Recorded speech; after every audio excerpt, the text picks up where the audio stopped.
Sir இப்போ document registration அப்படின்னு நெருங்கி வரும்போது கடைசி கட்ட வேலை வந்து ஸ்டாம்ப் டியூட்டி அப்படிங்கிற ஒரு கட்டத்துக்கு வந்துடுறோம்.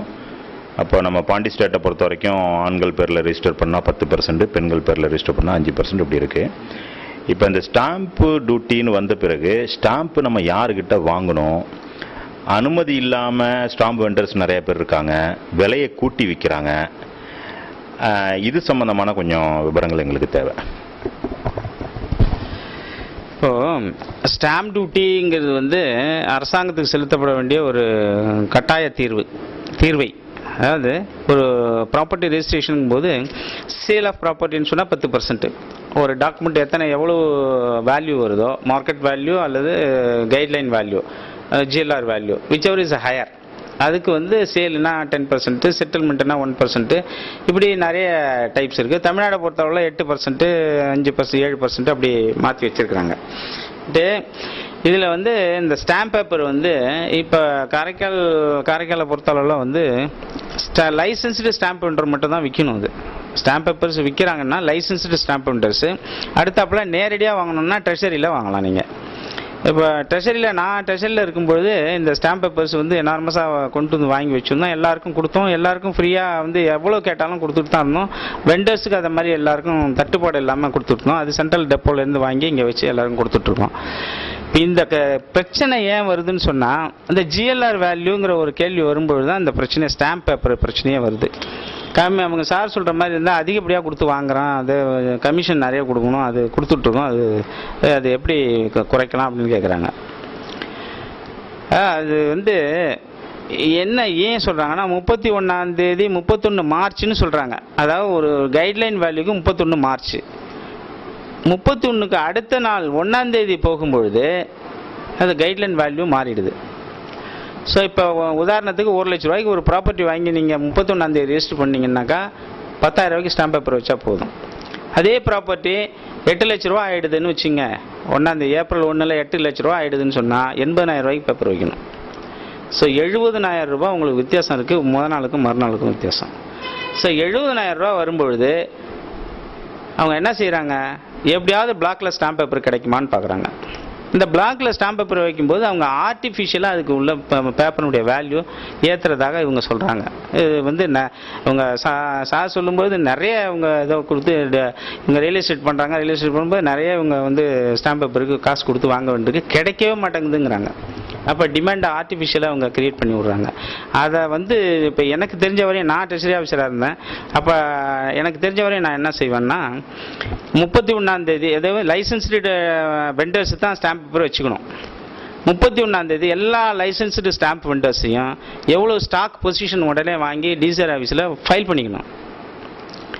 அதே மாதிரி ட்ரெஷரிலையும் 31ஆம் தேதி 31/3/2000 அந்த 31 அந்த மார்ச் எண்டில் ஒவ்வொரு மார்ச் எண்ட்லேயும் ஃபிசிக்கல் வெரிஃபிகேஷன் செய்கிறது உண்டு வழக்கம். இந்த ஃபிசிக்கல் வெரிஃபிகேஷன் பண்ணி எவ்வளோ ஸ்டாம்ப் பேப்பர் இருக்குங்கிறத அதை வந்து நீங்கள் கரெக்டாக வச்சுட்டிங்கன்னா, அதில் வேல்யூவேஷன் போட்டு கரெக்டாக வச்சுட்டிங்கன்னா ஏப்ரல் மாதத்துலேருந்து அதிகப்படியாக ஸ்டாம்ப் பேப்பர் உங்களுக்கு வந்திருக்கா வரலையாங்கிறது நீங்கள் சம்மந்தப்பட்ட ரிஜிஸ்டர் ஆஃபீஸில் உங்கள் வேல்யூவேஷன் கண்டுபிடிச்சாலே தெரிஞ்சிடும். ஸோ அது தவறு பண்ணுறதுக்கு வாய்ப்புகள் நிறைய குறைஞ்சிரும். அதாவது என்னென்னா ஃபிசிக்கல் வெரிஃபிகேஷன் மஸ்ட்டு. இந்த ஃபிசிக்கல் வெரிஃபிகேஷனுங்கிற ஒரு ப்ராசஸை செஞ்சாங்கன்னா கண்டிப்பாக வந்து அதை வந்து நிறுத்துறதுக்கு நிறைய வாய்ப்புகள் இருக்குது. ஸ்டாம்ப் வெண்டர்ஸ்கிட்ட எல்லாத்தையும் 31ஆம் தேதி மார்ச் முடிஞ்ச உடனே எல்லாத்தையும் எவ்வளோ ஸ்டாக் அண்ட் ஹேண்ட் எவ்வளோ இருக்குது, உங்களை ஸ்டேட்மெண்ட்டு ட்ரெஷரிக்கு ஒரு காப்பியும் டிசிஆர் ஆஃபீஸுக்கும் ஒரு காப்பியும் அவங்க கொடுத்துட்டாங்கன்னாக்கா அவங்க எவ்வளோ பேப்பருங்க அதை தான் விற்க போகிறாங்க. அதுக்கு மேற்கொண்டு அவங்க விற்க முடியாது. அதே மாதிரி ட்ரெஷரியில் என்ன செய்வாங்க, எவ்வளோ ஃபிசிக்கல் வெரிஃபிகேஷன் வந்து அதுக்கு பிறகு மறுநாள் முடிஞ்சுன்னா செலான் போட்டு கட்டும்போது 31 பிறகு 1ஆம் தேதி வந்துடும்.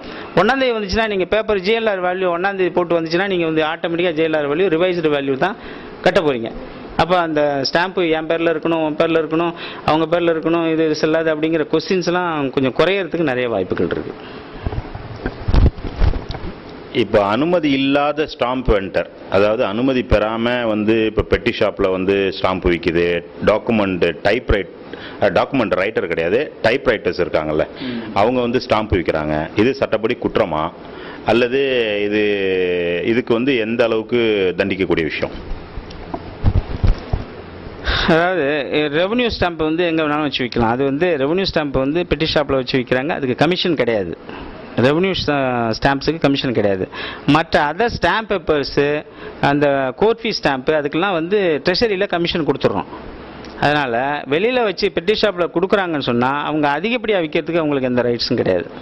ஆனால் விற்கிறாங்கன்னா அதே விலைக்கே வேணால் அவங்க உங்கள் கன்வீனியன்ட்டுக்கு, பப்ளிக்கோட கன்வீனியன்ட்டுக்கு அவங்க வச்சு விற்கலாம். ஆனால் அந்த விலைக்கு தான் விற்கணும். அது ஏன்னா கமிஷன் வந்து ட்ரெஷர்லேயே கொடுத்துட்றோம். ஸ்டாம்ப் கவுண்டருக்கு கமிஷனை அந்த ட்ரெஷர்லேயே நாங்கள் அலோவ் பண்ணிடுறாங்க. அது மாதிரி வந்து ஸ்டாம்ப் கவுண்டரும் வந்து அந்த வேல்யூக்கு மேலே பேப்பர் விற்கக்கூடாது. அது மாதிரி பெட்டி ஷாப்பில் வச்சு விற்கிறவங்களும் அந்த ஸ்டாம்ப் வேல்யூக்கு மேலே அவங்க வச்சு விற்கக்கூடாது. அப்படி விற்றால் வந்து ட்ரெஷரியில் கம்ப்ளைண்ட் பண்ணுங்க. தாராளமாக செய்யலாம். ட்ரெஷரியோ டிசிஆர்கிட்ட நீங்கள் கம்ப்ளைண்ட் பண்ண இந்த மாதிரி அதிகப்படியாக கேட்குறாங்க, அதிகப்படியாக விற்கிறாங்க, அதுக்கு நடவடிக்கை எடுங்கன்னு சொல்லி சொன்னீங்கன்னா அவங்க லைசன்ஸை கேன்சல் பண்ணுறதுக்கு கூட அவங்களுக்கு ரைட்ஸ் இருக்குது. சார், இப்போ ஒரு ரிஜிஸ்ட்ரேஷன் ஸ்டேஜுக்கு நம்ம வந்துடுறோம். அதாவது ரிஜிஸ்ட்ரேஷன் எல்லா ப்ராசஸ், டாக்குமெண்ட் சரி பண்ணியாச்சு, டாக்குமெண்ட் வாங்கியாச்சு, எழுதியாச்சு, எல்லா ப்ராசஸும் முடிஞ்சிச்சு, ஆஃபீஸுக்கு வந்தாச்சு. ரிஜிஸ்ட்ரேஷன் கண்டிஷனில் நம்ம எதெல்லாம் ஒத்து பார்க்க வேண்டிய கடமை வந்து விற்கிறவங்களுக்கும் வாங்குறவங்களுக்கும் இருக்குது. ஒரு ப்ராப்பர்ட்டி ரெஜிஸ்ட்ரேஷனுக்கு நீங்கள் வந்து டாக்குமெண்டேஷன் ஆகிப்போச்சு, டாக்குமெண்டேஷன் ரெடி பண்ணிட்டாங்கன்னா விற்கிறவங்க என்ன பண்ணணும்? விற்கிறவங்க பார்க்கறதுக்கு ஒன்றும் கிடையாது. ஏன்னா அவங்க வந்து சொல்லிடுறாங்க சம்மந்தப்பட்டது, அதில் எல்லாத்தையும் சரத்து ஏன்னா எடுத்து படித்து பார்க்கலாம். அவங்க கொடுக்குற ப்ராப்பர்ட்டி தான் அதில் வந்திருக்கான்னு சொல்லிட்டு அவங்க படித்து பார்க்கணும். வாங்குறவங்க கண்டிப்பாக அந்த டாக்குமெண்ட்டை படித்து பார்க்கணும். அந்த லிங்க் டாக்குமெண்ட் நான் ஆரம்பத்தில் சொன்ன பாருங்க, அது எல்லாத்தையும் பார்த்துருப்பாங்க. பார்த்துட்டு அந்த பார்த்தது பூரா கரெக்டாக இதில் வந்து வந்திருக்குதா அப்படின்றது பார்க்கணும். இது எல்லாம் வந்து அதில் அந்த ஷெட்யூல் ஆஃப் ப்ராப்பர்ட்டி முதல்ல யார் விற்கிறாங்கிறது பேர் வரணும், அடுத்து யார் வாங்குறாங்கிறது பேரும் வரணும். அது அந்த லிங்க் டாக்குமெண்ட் எத்தனை டாக்குமெண்ட் இருந்தாலும் அத்தனை டாக்குமெண்ட்டும் அதில் வரணும். இப்போ நீங்கள் சொத்து வாங்குறீங்கல்ல, அந்த டாக்குமெண்ட்டில் எல்லாத்தையும் காட்டணும். அந்த எப்படி சொன்னால் அந்த பட்டா சொன்ன பாருங்க, பட்டாலேருந்து உள்ள லிங்க் டாக்குமெண்ட் அனைத்தும் இந்த டாக்குமெண்ட்டில் வரணும். அடுத்தாப்பில் இங்கே விற்கிறவங்க பேர் கண்டிப்பாக வரணும், அவங்க அப்பா பேர் வரணும், அந்த எங்கே வசிக்கிறாங்கன்னு வரணும். அடுத்து வாங்குறவங்க பேர் வரணும், வாங்குறவங்க அப்பா பேர் வரணும், அவங்க எங்கே வசிக்கிறாங்கங்கிற பேர் வரணும். அது ஒன்றுக்கு மேற்பட்ட பேர், எத்தனை பேர் இருந்தாலும் அத்தனை பேரும் அந்த டாக்குமெண்ட்டில் வரணும். அடுத்தது முக்கியமாக பார்க்க வேண்டியது ஷெட்யூல் ஆஃப் ப்ராப்பர்ட்டிஸ் கண்டிப்பாக பார்க்கணும். ஷெட்யூல் ஆஃப் ப்ராப்பர்ட்டிஸ் அவர் கொடுக்குற ஷெட்யூல் ஆஃப் ப்ராப்பர்ட்டிஸ் தான் அதில் வருதான்னு பார்க்கணும். அவர் ஷெட்யூல் ஆஃப் ப்ராப்பர்ட்டிஸ் கொடுக்குறாருன்னா அந்த ஷெட்யூல் ஆஃப் ப்ராப்பர்ட்டிஸ், அந்த டாக்குமெண்ட்டில் உள்ள ஷெட்யூல் ஆஃப் ப்ராப்பர்ட்டிஸ் இதில் வந்திருக்குதா, அதில் ஒரு போர்ஷன் தான் விற்கிறாரா, அவர் எந்த போர்ஷனுக்கு விற்கிறாரு, எந்த பர்டிகுலர் பிளாட் நம்பர் வைக்கிறாரு, அதெல்லாம் கரெக்டாக வருதா, அந்த ஸ்கெட்ச் கரெக்டாக இருக்கா, எல்லா பக்கத்துலையும் வாங்குறவங்க விற்கிறவங்க கையெழுத்து போட்டுக்கிறாங்களா அப்படிங்கிறது எல்லாத்தையும் வெரிஃபை பண்ணி அதுக்கு பிறகு தான் கொண்டு போய் நம்ம ரெஜிஸ்ட்ரேஷனுக்கு பத்திரத்தை கொடுக்கணும். இந்த ஜிஎல்ஆர் வேல்யூங்கிற இடத்துல இந்த ஜிஎல்ஆர் வேல்யூவை கூட்டுற உரிமை யாருக்கு இருக்கு? அந்த கூட்டுற பெர்சன்டேஜை பொறுத்த வரைக்கும் இவ்வளவுதான் கூட்டலாம் அப்படின்ற ஏதாவது வரைமுறை இருக்கா அப்படிங்கிற கொஞ்சம் விளக்குங்க. இது வந்து சிக்கலான கேள்வி நீங்கள் கேட்குறது. ஜிஎல்ஆர் வேல்யூங்கிறது வந்து இப்போ வந்து கேஸில் இருக்கு. இந்த கேள்விக்கு வந்து நாம் வந்து இப்போதைக்கு பதில் சொல்ல முடியாது. இருந்தாலும் ஜிஎல்ஆர் வந்து ஜென்ரலாக வந்து நான் இருக்கிற வரையும் ஒரு 10% 50% வரையும் ஏற்றிருக்கிறாங்க. இப்போது வந்து ஜிஎல்ஆர் கொஞ்சம் அதிகப்படியாக ஏற்றிருக்கிறதாக சொல்கிறாங்க. அதனால் வந்து நல்லதா கெட்டதான்னு பார்க்கும்போது அரசாங்கத்துக்கு நல்லது தான், அரசாங்கத்துக்கு நல்லது. அந்த ஜிஎல்ஆர் ஏற்றுறதுனால ஸ்டாம்ப் டியூட்டி இன்க்ரீஸ் ஆகுது. அந்த ஸ்டாம்ப் டியூட்டி 10% வைக்கிற ஸ்டாம்ப் டியூட்டியில் 5% சம்மந்தப்பட்ட கொம்யூன் பஞ்சாயத்துக்கு போகுது.